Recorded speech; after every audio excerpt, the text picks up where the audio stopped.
Félix Delu was the owner of Fabrique d'Armes Delu F etc., which was located at Rue César Franck à Liège, Belgique. He was a registered voter with the Belgian Firearms Test Bench from 1911 to 1914 and had 10 patents relating to improvements in the revolvers, automatic pistols, and shotguns. He made weapons from 1909 to about 1933, but his company remained on the books till 1940, and after the invasion of Belgium by Germany in 1940, it disappeared forever.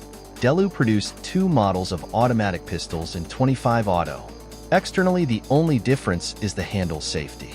The first model is rather luxury, engraved, and with mother-of-pearl plates.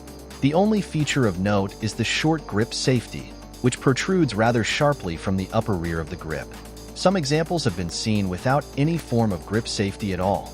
The slide is marked Fabrique d'Armes F Delu and Co. Liège Belgique, and the grips bear an encircled FD monogram.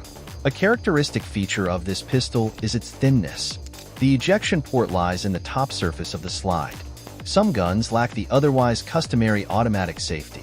Designed by Félix Delu.